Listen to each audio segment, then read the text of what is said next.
Ryan Reynolds here for, I guess, my 100th Mint commercial. No. I mean, honestly, when I started this, I thought I only have to do like 4 of these. I mean, it's unlimited premium wireless for $15 a month. How are there still people paying 2 or 3 times that much? I'm sorry, I shouldn't be victim blaming here. Give it a try at mintmobile.com/save. Whenever you're ready. $45 upfront payment equivalent to $15 per month. New customers on first 3-month plan only. Taxes and fees extra. Speed slower above 40 gigabytes. See details. You're listening to Make Some Noise Minisode number 596.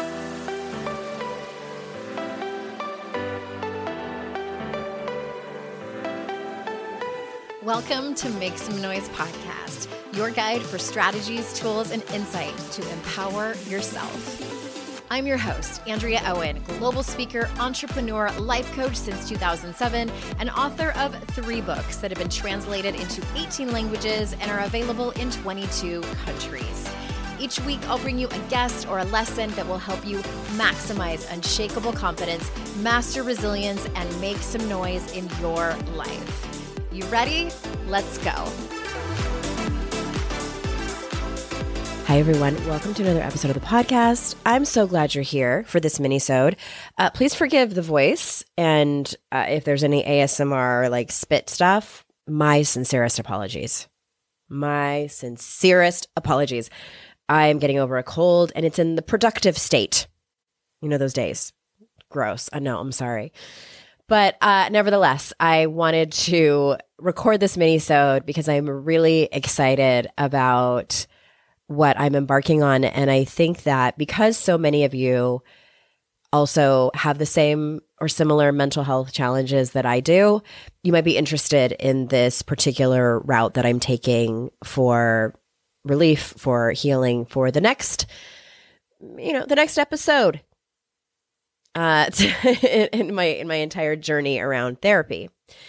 And I know that you have, unless someone sent this to you and this is the very first episode that you've ever heard of my podcast, you've probably heard me talk about my diagnosis of generalized anxiety disorder in 2003 when I was 27. And, looking back, now that I've been diagnosed with ADHD, how many years ago? It's been 2 or 3 years. The doctor that diagnosed me with ADHD said, she's like, in my professional opinion, the ADHD came first. You were untreated for that. And that's what brought on the anxiety.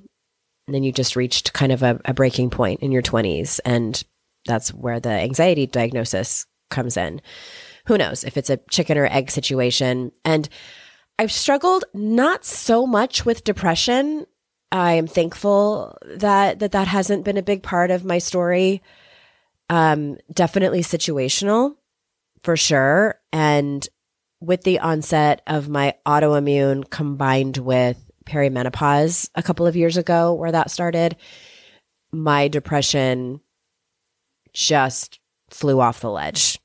It was and the disintegration of my marriage too. So it was those 3 major life things happening. My depression got really bad. I had suicidal ideation for the second time in my life. And that one really scared me. And so I tried a couple of different medications and was told that I am treatment resistant. Looking back on that, I just wonder if it was because of the autoimmune, was untreated at that time. I was entering perimenopause, or I don't know, full swing in it. And maybe that's why at the end of the day, the bottom line is depression isn't one of the major ones that I struggle in. However, my father, who passed away in 2016, struggled immensely with depression and anxiety. I think those 2 were equally yoked for him. It's hard for me to say, and he's not here to speak for himself, but I watched him struggle a lot with anxiety and depression. And unfortunately, when he got sober, I was a teenager when that happened. It was a long time ago.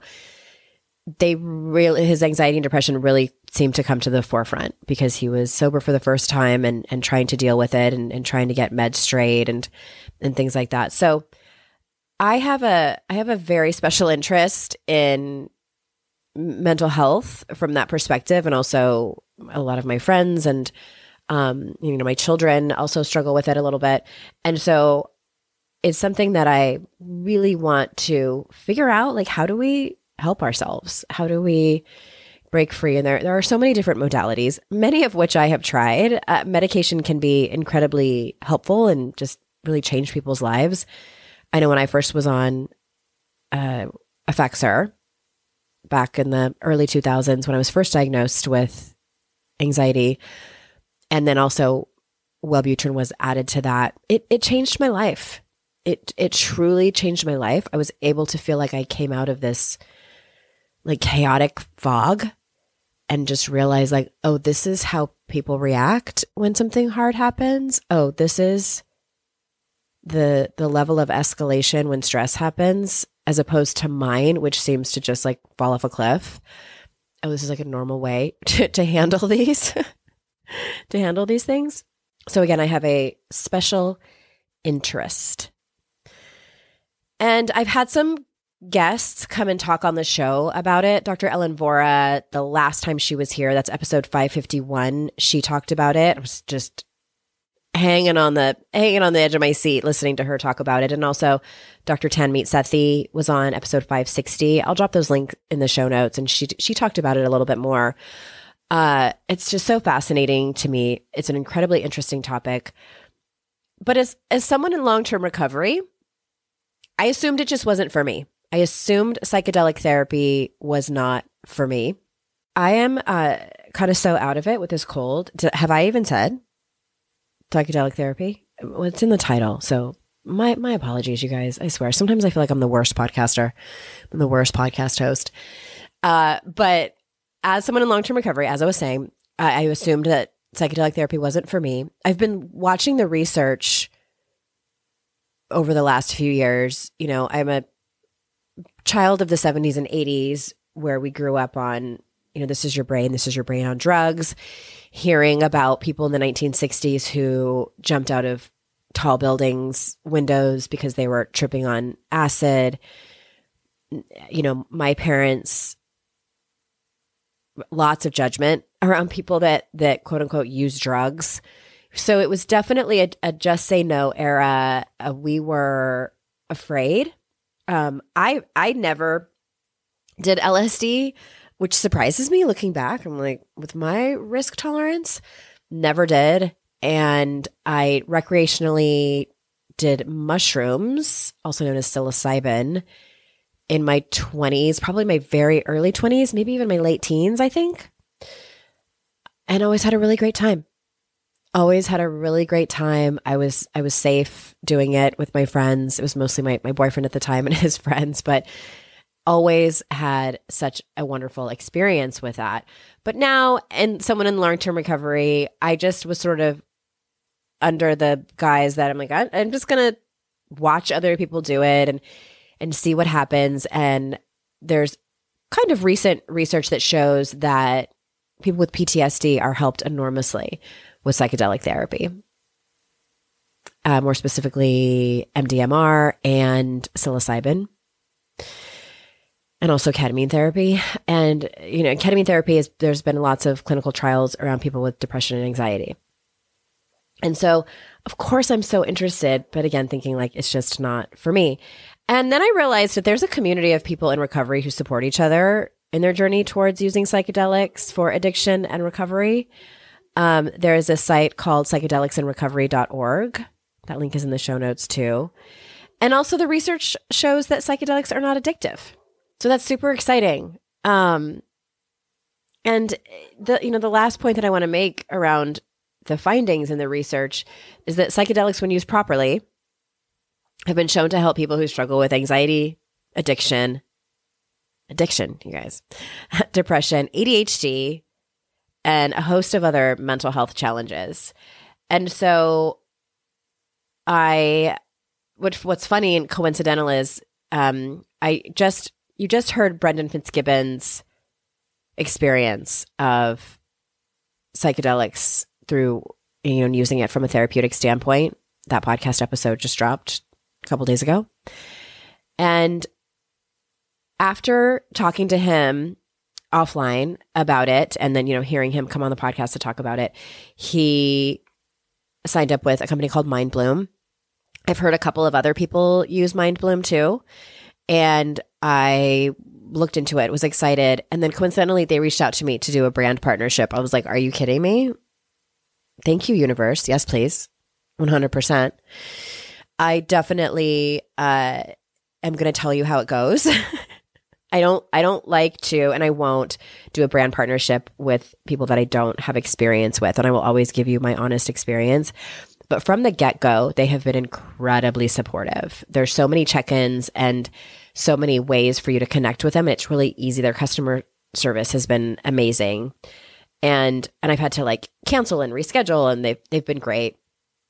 And so I'm going to talk a little bit more about it. I have to take an ad break, and I'm going to tell you a little bit more about the whole thing and how it's working and what my plans are, and also how you can follow along. So we'll be right back.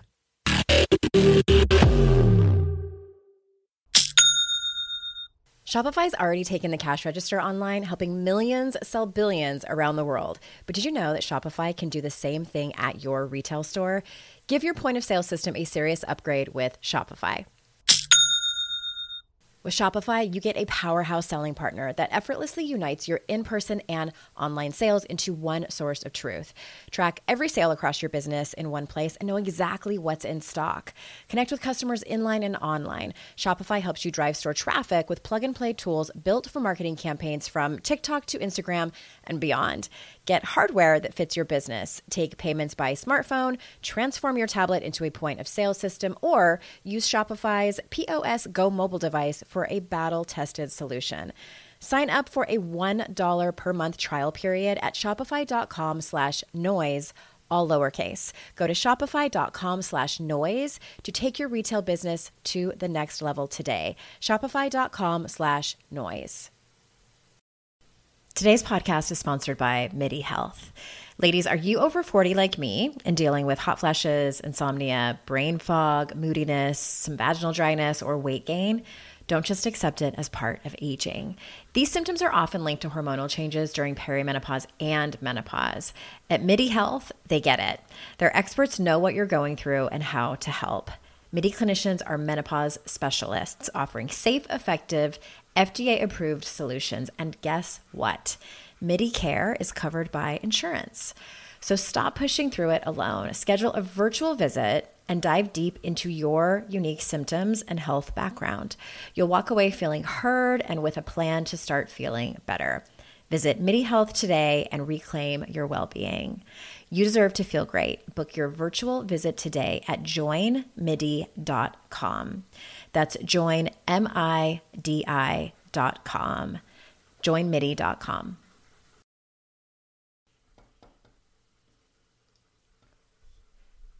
Fast forward to the end of 2024 and think about your goals. What can you do right now to give yourself the best chance of succeeding? If you want to learn a new language, you absolutely should get Babbel.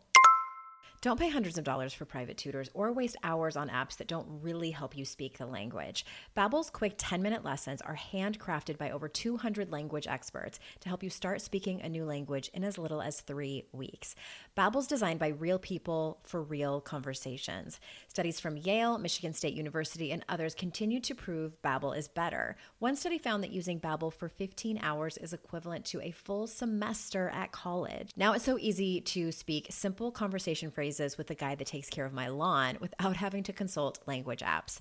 Here's a special limited time deal for our listeners. Right now, get up to 60% off your Babbel subscription, but only for our listeners at babbel.com/noise. Get up to 60% off at babbel.com/noise, spelled BABBEL.com/noise. Rules and restrictions may apply.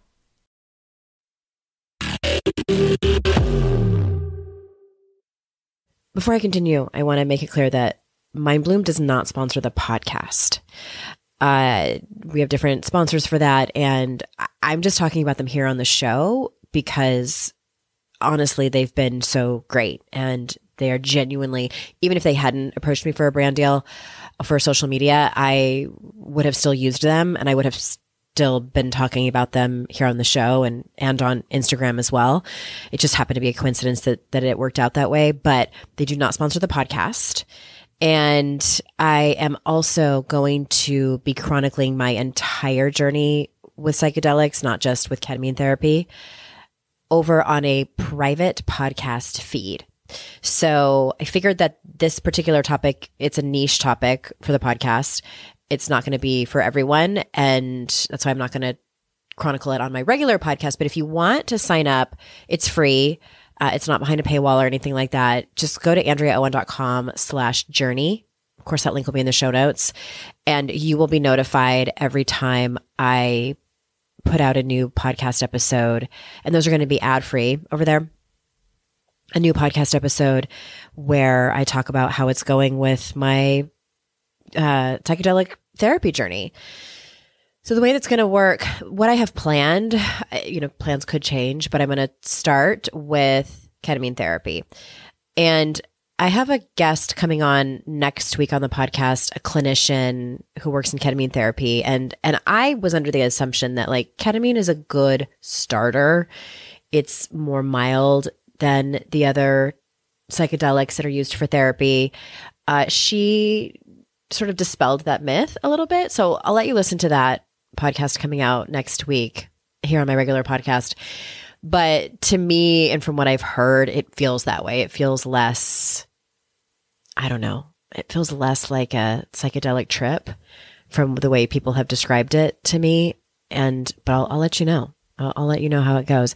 So I'm going to start with ketamine therapy, and I'm also in works to do psilocybin. I should probably also mention the legalities of this. So ketamine therapy is legal in almost all 50 states here in the US. I do not know about Canada. I know I have a decent amount of listeners in Canada and the UK. I'm not sure. But here in the US, I think it's like 44 states, somewhere around there. It is legal. And there are ketamine clinics that you can go to where you sit.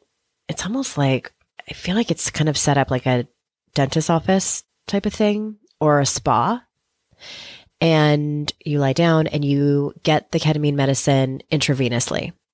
Intravenously, I think is how you say it. And they work with you there. So for the way Mind Bloom does it, it's all from home. And I'll kind of quickly go through how it works. So first you go to their website and you have to take an assessment to see if you're even a good candidate for treatment.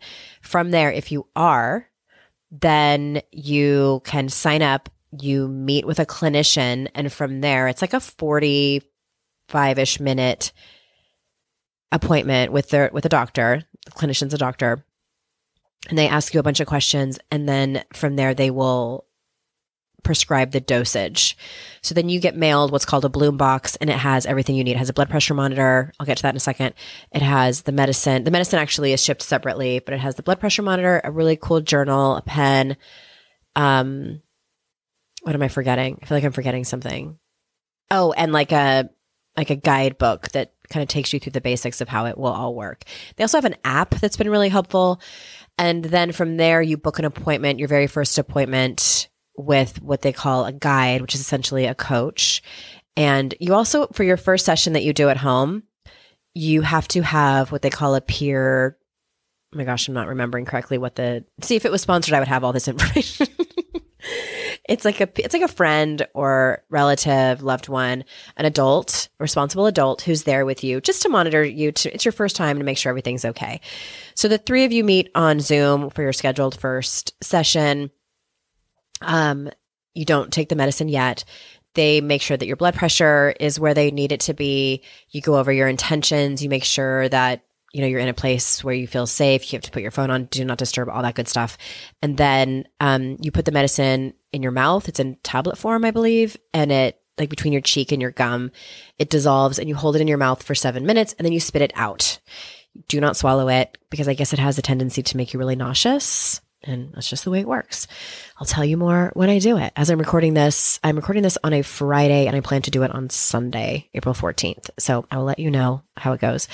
But that's kind of how that goes. And there's 6 of these sessions that you do, and you do it each one about a week to 10 days apart, because it's actually creating new neural pathways in your mind. You're basically tapping into your subconscious. I'll get into that in the private podcast feed. But that's really like one of my main reasonings for wanting to do this is like, okay, I've shifted my mindset. I've worked on it for a decade and a half. I've done all the talk therapy. I've done some somatic therapy as well, and it's been super helpful. Now I need to get into my damn subconscious. Now I need to really help my nervous system be healthy. How do I do that? Psychedelic therapy. I'm going to try it. All right. So after ketamine therapy, I'm going to try psilocybin, which is mushrooms, which is also legal in certain states. Pause for reflection. And I'm going to consider MDMA, which I've also never done before, with a guide. And that actually should be legal for legal reasons. I may or may not try MDMA. I'm going to say that. For legal reasons, I may or may not try MDA.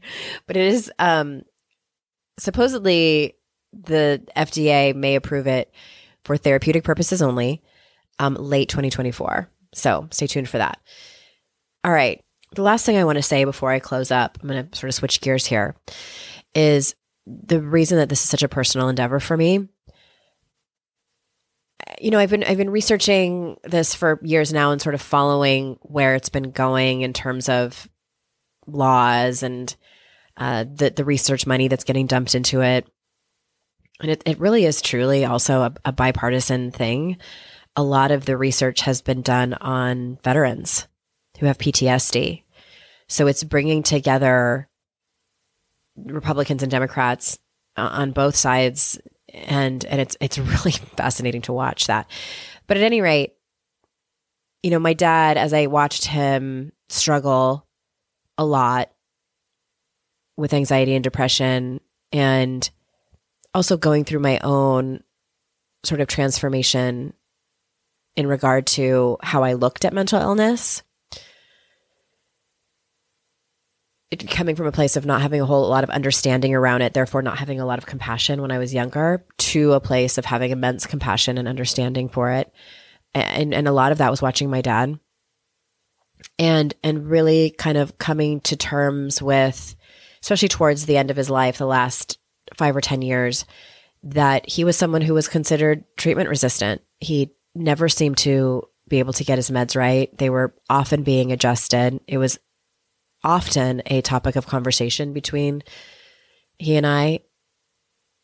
And one of the very last conversations that we had before he got sick, we were standing in a Mexican restaurant waiting for my brother to park the car. And I asked him how he was doing, and he turned to look at me with tears in his eyes, and he said, "I'm okay, but this depression is just killing me." And I remember thinking, I don't think he even wants to, I think he's done with this world. I think he's so tired and exhausted of living this life, having this constant cloud over him. It's immensely painful to watch someone that you care about so much as my dad live with that kind of chronic depression and anxiety and not be able to help him. And like, the more I read about ketamine therapy, more specifically, the more I'm convinced that this may have been the thing that could have helped him. And it's incredibly bittersweet. And I mean, I don't know that for sure. It's incredibly bittersweet to believe that, because he's no longer here. He died 7.5 years ago. And to know it's devastating to think like, oh, okay, you know, if this would have come around decades ago, it could have helped him and he could have lived a different life. He could have had a whole different life. But that's not the reality. So there's that sort of devastation and grief that I have to face. And then also how exciting it is that other people that struggle as much as he did at the level that he did, I don't think that my anxiety touches what he had. My depression certainly doesn't. But for the people that do struggle at the level that he did for so long, that there's hope for them, and that there's this new treatment for people who've been labeled treatment resistant and who may have lost hope that their life can be different. And so that's why this is so personal to me. And I don't take it lightly. And I want to be very transparent about everything, including my own journey. And I also want to say, like, I don't think this is for everyone. I don't think it's a miracle drug. The experts have said that over and over again. It's not for everyone. It's not a perfect medicine. It doesn't work for everyone. So I want to make that very clear. What my results are, regardless, just, you know, if I do come out of this changed and different and feel better, that may not be your experience.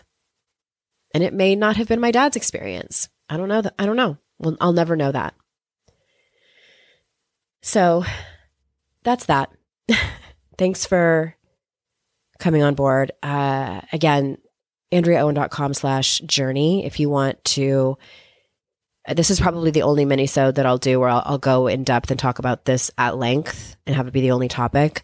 But if you want more like this, to hear the ins and outs and the specifics around everything around my psychedelic therapy journey, head on over there, sign up. You'll get notified when those podcast episodes drop. And I appreciate you. I appreciate you listening, and I appreciate you giving me the space to talk about such personal things like this. Y'all are my favorites. And remember, don't forget, it's our life's journey to make ourselves better humans, and our life's responsibility to make the world a better place. Bye for now. Hey everyone, thanks again for listening. I would be so incredibly grateful if you haven't done so already, if you could leave a review of this podcast on Apple Podcasts. Super easy if you already listen to your shows over there. But if you don't, or maybe you have the app on your phone, but you listen to this show on a different app, if you could leave a review for this show, it matters so much. I wish I could express how much it matters. I also wish that it didn't matter so much, but alas, it does. So if you haven't already, please go review and rate the show. It would mean so much to me.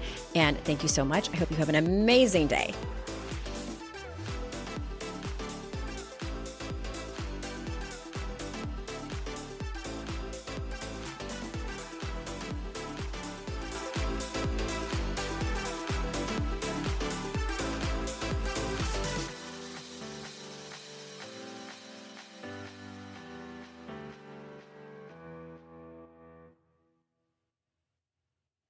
I'd like to introduce you to the Minimalist Moms podcast. It's hard enough being a mom, and the last thing you need is stress from too much stuff and an overcrowded schedule. For too long, I lived with the mindset that bigger was better, and the more I added to my life, instead of feeling better, I felt overwhelmed. It was time for a radical new mindset. Less is more. I'm not into extremes. I didn't throw everything away. My brand of minimalism is more about adding than subtracting. Get rid of the excess to make room for what you love. In other words, it's about living life with purpose. I hope you'll listen in, and my guest and myself can inspire you to think more and do with less. The Minimalist Moms podcast, available wherever you listen to podcasts.